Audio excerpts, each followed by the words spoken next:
नमस्कार दोस्तों, मैं सहनसा सफिया अकेडमी में आपका स्वागत करता हूं। आज की इस क्लास में देखेंगे, ये साइंस की दूसरी क्लास है। इस क्लास में 25 क्वेश्चन डिस्कस किए जाते हैं जो आपको रोज़ पर डे 9 बजे मिलती है। बात करते हैं ज़्यादा देरी ना करके अपने पहले क्वेश्चन की। क्वेश्चन नंबर पहला है, घेंघा रोग किसकी कमी के कारण होता है? यानी कि आपके ऑप्शंस हैं आयोडीन की कमी के कारण, कैल्शियम की कमी के कारण, फास्फोरस की कमी के कारण या मैग्नीशियम की कमी के कारण। आपको बता दें इस क्वेश्चन का आंसर है ए, आयोडीन की कमी के कारण। आयोडीन का संकेत आई होता है, जबकि कैल्शियम का संकेत Ca होता है। फास्फोरस का संकेत P होता है, जबकि मैग्नीशियम का संकेत Mg होता है। बात करते हैं नेक्स्ट क्वेश्चन की, क्वेश्चन नंबर 2 की। क्वेश्चन नंबर 2 है, बेरी बेरी रोग किस विटामिन की कमी के कारण होता है? आपके ऑप्शंस हैं vitamin A, vitamin B1, vitamin C, vitamin D. इस क्वेश्चन का आंसर है विटामिन B1, यानी कि विटामिन B1 के कारण बेरी बेरी रोग होता है। बात करते हैं विटामिन ए से कौन सा रोग होता है, तो आप विटामिन ए से रतौंधी रोग होता है, विटामिन सी से स्कर्वी रोग होता है और विटामिन डी से रिकेट्स रोग होता है। बात करते हैं नेक्स्ट क्वेश्चन की, यानी कि क्वेश्चन नंबर 3 की। क्वेश्चन नंबर 3 है, दांत एवं अस्थि का मुख्य अकार्बनिक संघटक कौन सा तत्व होता है? दांत एवं अस्थि यानी कि हड्डी का मुख्य अकार्बनिक संघटक कौन सा तत्व होता है? आपके ऑप्शंस हैं कैल्शियम, आयोडीन, मैग्नीशियम या लोहा। दांत और अस्थि जो होती हैं, आपको बता दें कैल्शियम इनमें पाया जाता है, यानी कैल्शियम कार्बोनेट पाया जाता है, यानी कि इसमें मुख्य घटक क्या होता है? कैल्शियम होता है। बात करते हैं नेक्स्ट क्वेश्चन की, क्वेश्चन नंबर 4 की। मछलियों का अध्ययन विज्ञान की किस शाखा में होता है? क्वेश्चन नंबर 4 है, मछलियों का अध्ययन विज्ञान की किस शाखा में होता है? आपके ऑप्शंस हैं माइकोलॉजी, आप साइकोलॉजी, ऑफियोलॉजी या इक्थियोलॉजी। इस क्वेश्चन का आंसर है, आपको बता दें, डी, इक्थियोलॉजी, यानी कि मछलियों का अध्ययन इक्थियोलॉजी के अंदर होता है। बात करते हैं और ऑप्शंस की, यानी कि माइकोलॉजी का अध्ययन माइकोलॉजी में किसका अध्ययन किया जाता है? तो आपको बता दें माइकोलॉजी में कवकों का अध्ययन किया जाता है। आपका से कहा जाए कवक का अध्ययन किस में किया जाता है, तो माइकोलॉजी में। साइकोलॉजी में मन का अध्ययन किया जाता है, यानी कि ब्रेन माइंड का अध्ययन किया जाता है, तो उसे साइकोलॉजी कहा जाता है। ऑफियोलॉजी यानी कि इसमें सर्पों का अध्ययन किया जाता है, सर्पों के बारे में जानकारी होती है, दी जाती है, उसे ऑफियोलॉजी कहा जाता है। बात करते हैं नेक्स्ट क्वेश्चन की, यानी कि क्वेश्चन नंबर 5 की। क्वेश्चन नंबर 5 है, निम्न में से कौन सा पदार्थ उदासीन होता है? निम्नलिखित में से कौन सा पदार्थ उदासीन होता है? आपके ऑप्शंस हैं दूध, लार, शराब और शुद्ध जल। आपको बता दें कि उदासीन कौन से तत्व होते हैं? पीएच मान डिसाइड करता है कौन सा पदार्थ अम्लीय होगा, कौन सा पदार्थ उदासीन होगा। जिस पदार्थ का पीएच मान 7 से कम होगा वो अम्लीय होगा। जिस पदार्थ का पीएच मान 7 से अधिक यानी 14 तक होता है वो क्षारीय होता है, और 7 जिसका पीएच मान होता है वो उदासीन होता है। यानी कि पीएच वैल्यू 0 से लेकर 14 तक होती है, यानी कि 7 पे जो होगा वो उदासीन होगा, 7 से कम जितना होगा वो अम्लीय होगा, और 7 से अधिक 14 तक होगा तो वो क्षारीय होगा। बात करते हैं तो हमें सबसे पहले आना चाहिए कि दूध का पीएच मान कितना होता है। तो सबसे पहले बात करते हैं दूध का पीएच मान 6.4 से 6.6 तक होता है, यानी कि 6.4 से 6.4 तक होता है, तो इसका ये अम्लीय होगा। बात करते हैं लार का पीएच मान जो होता है वो 6.5 से 7.5 तक होता है, यानी कि अभी इसमें भी 7 से कम है, तो इसका मतलब ये क्या होगा? अम्लीय होगा। बात करते हैं शराब की। शराब का पीएच मान 2.8 से 3.8 तक होता है, इसका मतलब इसका भी पीएच मान 7 से कम होता है, ये भी अम्लीय होता है। बात करते हैं शुद्ध जल की। शुद्ध जल का पीएच मान 7 होता है, यानी कि 7 पीएच मान होता है, तो इसका मतलब ये उदासीन होता है। इसका मतलब इसका आंसर है आपका क्वेश्चन नंबर 5 का शुद्ध जल, यानी कि कौन सा पदार्थ उदासीन होता है? शुद्ध जल। आपका दूध कैसा होता है? अम्लीय होता है। लार कैसा होता है? अम्लीय होता है। शराब कैसा होता है? अम्लीय होता है। बात करते हैं नेक्स्ट क्वेश्चन की, यानी कि क्वेश्चन नंबर 6 की। एटीपी का निर्माण कहाँ होता है? यानी कि एटीपी का निर्माण कहाँ होता है? आपके ऑप्शंस हैं प्लीहा में, माइटोकॉन्ड्रिया में, गाल्जी काय में, जीव द्रव में। आपको बता दें इस क्वेश्चन का आंसर है बी, माइटोकॉन्ड्रिया में, यानी कि एटीपी का निर्माण माइटोकॉन्ड्रिया में होता है, इसलिए एटीपी एडिनोसिन ट्राइफॉस्फेट होता है। इसका पूरा नाम एडिनोसिन ट्राइफॉस्फेट होता है। ये एक प्रकार की ऊर्जा होती है, इसलिए माइटोकॉन्ड्रिया को शरीर का पावर हाउस कहते हैं। बात करते हैं प्लीहा। प्लीहा को आरबीसी का कब्रिस्तान कहा जाता है। बात करते हैं जीव द्रव्य को जीवन का भौतिक आधार कहा जाता है। बात करते हैं नेक्स्ट क्वेश्चन की, यानी कि क्वेश्चन नंबर 7 की। क्वेश्चन नंबर 7 है, मनुष्य के रक्त का पीएच मान कितना होता है? मनुष्य के रक्त का पीएच मान कितना होता है? आपके ऑप्शंस हैं ए 7, बी 7.4, सी 6.4 से 6.6 तक, डी 8.4। बताएं मनुष्य के रक्त का पीएच मान कितना होता है? इस क्वेश्चन का आंसर है बी 7.4, यानी कि 7.4 मनुष्य के रक्त का पीएच मान होता है। बात करते हैं 7 किसका पीएच मान होता है? तो शुद्ध जल का होता है। 6.4 से लेकर 6.6 तक किसका पीएच मान होता है? अभी आप जैसे लास्ट क्वेश्चन में पढ़ा था, शुद्ध जल का पीएच मान होता है 8.4। ये समुद्री जल का पीएच मान होता है। आपने पढ़ा होगा कि समुद्री जल जो होता है वो क्षारीय होता है। अब इसका पीएच मान 7 से अधिक है, तो इसका मतलब ये क्षारीय होगा। समुद्र जल का पीएच मान 8.4 होता है, इसका मतलब ये क्षारीय होता है। बात करते हैं नेक्स्ट क्वेश्चन की, क्वेश्चन नंबर 8 की। निम्नलिखित में से कौन सी धातु रक्त में पाई जाती है? आपके ऑप्शंस हैं कैल्शियम, आयोडीन, लोहा, मैग्नीशियम। आपके ऑप्शंस हैं कैल्शियम, आयोडीन, लोहा, मैग्नीशियम। आपको बता दें इस क्वेश्चन का आंसर है सी लोहा, यानी कि रक्त में कौन सी धातु पाई जाती है? तो लोहा पाया जाता है। ये इसका संकेत Fe होता है, Fe होता है। जबकि कैल्शियम का संकेत Ca होता है, Cu कापर का होता है, आयोडीन का I होता है, मैग्नीशियम का Mg होता है, मैग्नीशियम का Mg होता है। बात करते हैं नेक्स्ट क्वेश्चन की, यानी कि क्वेश्चन नंबर 9 की। रक्त को मापने वाला यंत्र कहलाता है, यानी कि रक्त को मापने वाला यंत्र क्या कहलाता है? स्फिग्मोमैनोमीटर, हीमोसाइटोमीटर, सॉरी रक्त दाब को मापने वाला यंत्र क्या कहलाता है? रक्त आपको बता दें इस क्वेश्चन का आंसर है ए स्फिग्मोमैनोमीटर। रक्त दाब को मापने वाला यंत्र स्फिग्मोमैनोमीटर कहलाता है, जबकि रक्त को मापने वाला यंत्र हीमोसाइटोमीटर कहलाता है। रक्त को मापने वाले की बात की जाए तो हीमोसाइटोमीटर, इस रक्त दाब को मापने वाले यंत्र की बात की जाए तो स्फिग्मोमैनोमीटर। बात करते हैं नेक्स्ट क्वेश्चन की, यानी कि क्वेश्चन नंबर 10 की। क्वेश्चन नंबर 10 है, टिबिया नामक हड्डी कहाँ पाई जाती है? यानी कि टिबिया नामक हड्डी पाई जाती है किसमें? टांगों में, हाथों में, नाक में या कान में? आपको बता दें इस क्वेश्चन का आंसर है टिबिया जो पाई जाती है टांग में पाई जाती है। टिबिया जो होती है वो टांग में पाई जाती है, इसका मतलब आपका ऑप्शन है ए, यानी कि ए नंबर। जो टांगों में हड्डियां पाई जाती है वो टिबिया होती है, यानी कि टांग में कुल 30 हड्डियां पाई जाती हैं। एक टांग में 30, दूसरी टांग में 30, यानी कि पूरे दोनों टांगों में मनुष्य की 60 हड्डियां पाई जाती हैं। अब बात करते हैं मनुष्य की टांग में ही सबसे बड़ी हड्डी पाई जाती है जो कूल्हे से लेकर घुटने तक होती है, उसको हम लोग फीमर कहते हो। ये सबसे बड़ी हड्डी होती है शरीर की, जिसे फीमर कहा जाता है। ये भी टांग में पाई जाती है।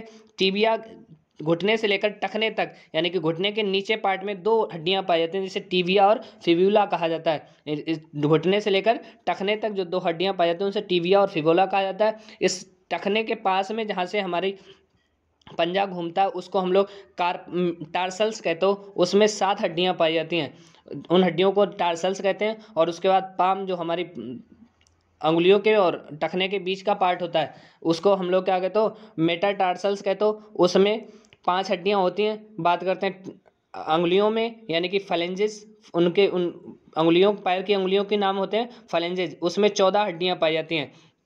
बात करते हैं हाथ में क्या होता है? इसी तरीके से हाथ में भी 30 हड्डियां पाई जाती हैं। पूरे हाथ में, एक हाथ में 30, दूसरे हाथ में 30, कुल मिला के 60 हड्डियां हाथों में पाई जाती हैं। पहली हड्डी को हम लोग जो कंधे से लेकर कुहनी तक की होती है उसको हम लोग कहते हो ह्यूमरस। क्या कहते हो? ह्यूमरस कहते हैं उसको। और कुहनी से लेकर कलाई तक की हड्डी जो होती है इसमें 2 हड्डियां पाई जाती हैं, उसको रेडियस और अल्ना कहा जाता है। बात करते हैं नाक में कोई हड्डी नहीं पाई जाती। बात करते हैं कान में एक हड्डी पाई जाती है जिसका नाम होता है स्टेपस। ये शरीर, इसमें 3 हड्डियां पाई जाती हैं कान में, लेकिन इसमें सबसे इंपॉर्टेंट बात इसकी करेंगे कि जो होती है स्टेपस, जिसे कहते हो स्टेपीज कहते हो। कभी कोई लोग कभी कोई कहता है स्टेपस, यानी कि इंग्लिश में स्टेपस लिखते हो, हिंदी में स्टेपीज लिखते हो। कान में जो स्टेपस हड्डी पाई जाती है वो शरीर की सबसे छोटी हड्डी होती है, जबकि टांग में फीमर हड्डी पाई जाती है वो शरीर की सबसे बड़ी हड्डी होती है। इस क्वेश्चन का आंसर है ए, टांग टांगों में। बात करते हैं नेक्स्ट क्वेश्चन की, क्वेश्चन नंबर 11 की। क्वेश्चन नंबर 11, गोबर गैस से प्राप्त होने वाली गैस है, कौन सी गैस है? गोबर गैस से कौन सी गैस प्राप्त होती है? आपके ऑप्शन है methane, carbon dioxide, ozone gas या इनमें से कोई नहीं। इस क्वेश्चन का आंसर है ए मेथेन गैस, यानी कि गोबर गैस से प्राप्त होने वाली गैस मेथेन गैस होती है। इसका सूत्र होता है CH4। कार्बन डाइऑक्साइड जो हम लोग का श्वसन में बाहर निकालते हैं वो कार्बन डाइऑक्साइड होती है, इसका सूत्र CO2 होता है। ओजोन गैस, इसका सूत्र क्या होता है? वायुमंडल में पाई जाती है, जो इसका सूत्र होता है O3। बात करते हैं नेक्स्ट क्वेश्चन की, क्वेश्चन नंबर 12 की। क्वेश्चन नंबर 12 है, रासायनिक यौगिक की सबसे छोटी इकाई क्या कहलाती है? रासायनिक यौगिक की सबसे छोटी इकाई क्या कहलाती है? आपके ऑप्शन हैं ए यौगिक, बी परमाणु, सी अणु। आपको बता दें ऑप्शन नंबर डी है बी और सी दोनों। आपको बता दें इस क्वेश्चन का आंसर है सी अणु। अणु जो होता है रासायनिक यौगिक की सबसे छोटी इकाई होती है। बात करते हैं परमाणु क्या होता है फिर? परमाणु तत्व का सबसे छोटा भाग होता है। परमाणु तत्व का सबसे छोटा भाग होता है। यौगिक किसे कहते हैं? दो या दो से अधिक अणुओं को मिलाकर एक पदार्थ बनता है जिसे यौगिक कहते हैं, यानी कि किसी भी अनुपात में मिला सकते हो उसे यौगिक कहोगे। दो या दो से अधिक पदार्थ मिला दोगे तो यौगिक कहलाएगा। बात करते हैं नेक्स्ट क्वेश्चन की, क्वेश्चन नंबर 13 की। क्वेश्चन नंबर 13, भविष्य का ईंधन किसे कहा जाता है? भविष्य का ईंधन किसे कहा जाता है? हाइड्रोजन को, मेथेन को, LPG को, इनमें से कोई नहीं। आपको बता दें इस क्वेश्चन का आंसर है ए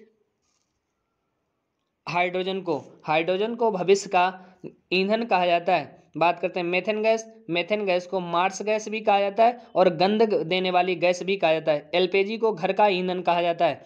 LPG को घर का ईंधन कहा जाता है। बात करते हैं नेक्स्ट क्वेश्चन की, यानी कि क्वेश्चन नंबर 14 की। मार्स गैस किसे कहा जाता है? आपके ऑप्शन है मेथेन को, लाफिंग गैस को, लिथियम को, हीलियम को। आपको बता दें अभी लास्ट क्वेश्चन में आपने पढ़ा है मेथेन को किस नाम से? गंध के नाम से, और मार्स गैस के नाम से जाना जाता है। इसका मतलब इस क्वेश्चन का आंसर है ए मेथेन गैस। मार्स गैस को मेथेन गैस कहते हैं। मेथेन गैस का सूत्र होता है CH4। लाफिंग गैस का सूत्र होता है, हंसने वाली गैस को, N2O नाइट्रस ऑक्साइड। लिथियम का Li होता है, हीलियम का He होता है। बात करते हैं लिथियम। लिथियम सबसे हल्की धातु होती है।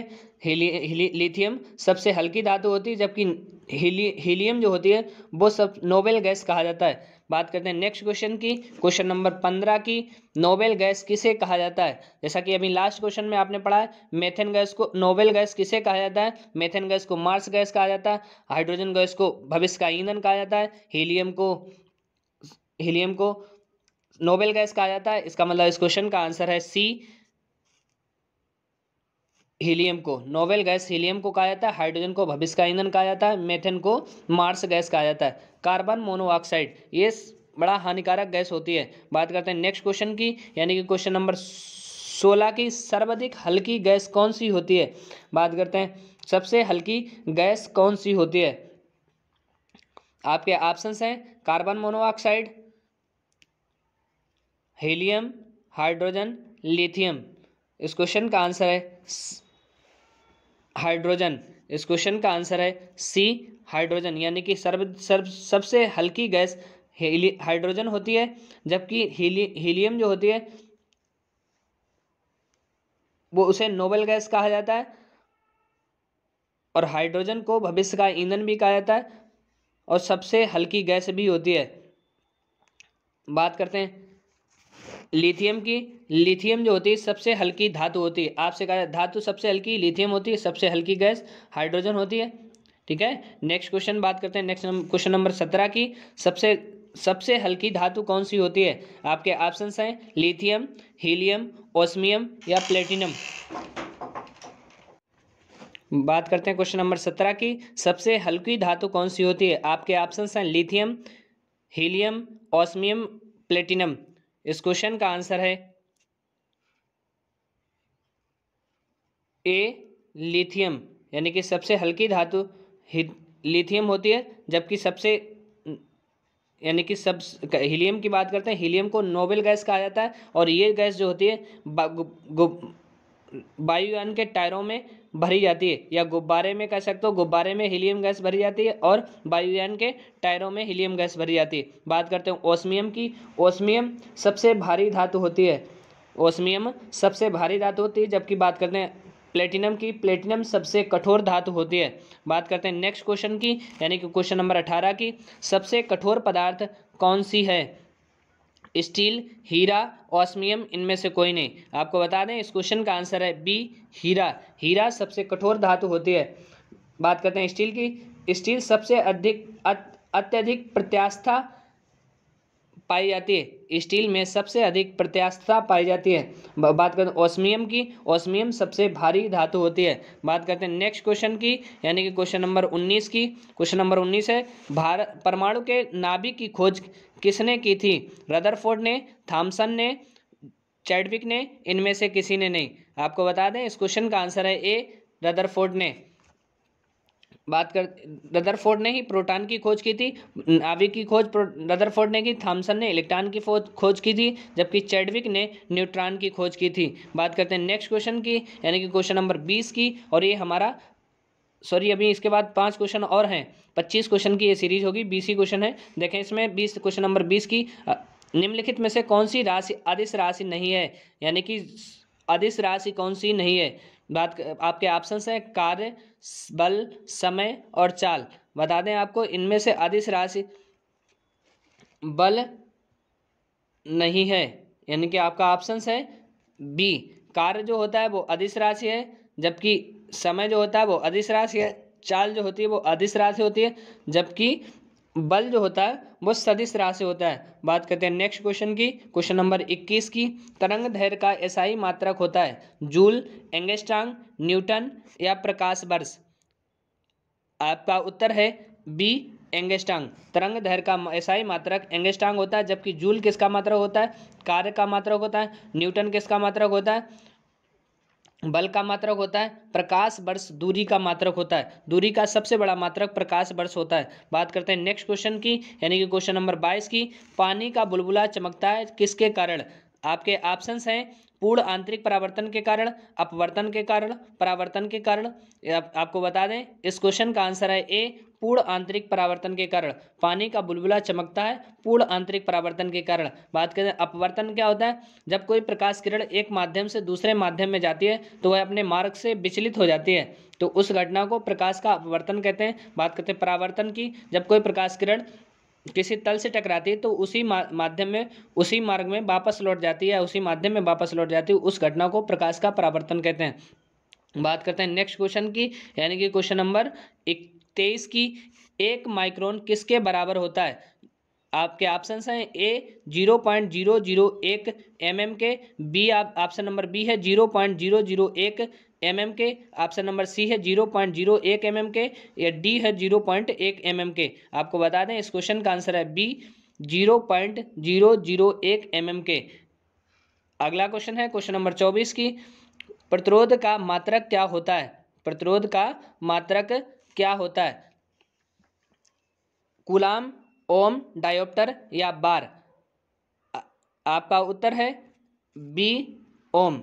प्रतिरोध का मात्रक ओम होता है, जबकि कूलाम आवेश का मात्रक होता है, डायोप्टर लेंस की क्षमता का मात्रक होता है, और बार दाब का मात्रक होता है। दाब का एक मात्रक और होता है जिसे पास्कल कहा जाता है। बात करते हैं नेक्स्ट क्वेश्चन की, यानी कि क्वेश्चन नंबर 25 की। और ये अंतिम क्वेश्चन होगा हमारी सीरीज के, यानी कि दूसरी क्लास का। आपको वीडियो अच्छा लग रहा हो तो वीडियो को ज़रूर शेयर करें, जिससे हमारा हौसला बढ़े और हमको आपको अच्छे से अच्छे क्वेश्चन करा सकें। बात करते हैं क्वेश्चन नंबर 25 की। यांत्रिक ऊर्जा को विद्युत ऊर्जा में बदलने वाले यंत्र को क्या कहा जाता है? यांत्रिक ऊर्जा को विद्युत ऊर्जा में बदलने वाले यंत्र को क्या कहा जाता है? आपके ऑप्शंस हैं जनरेटर, आपके डायनोमा, ए और बी दोनों, या इनमें से कोई नहीं। आपको बता दें इस क्वेश्चन का आंसर है बी, डायनोमा। यांत्रिक ऊर्जा को विद्युत ऊर्जा में बदलने वाले यंत्र को डायनोमा कहा जाता है।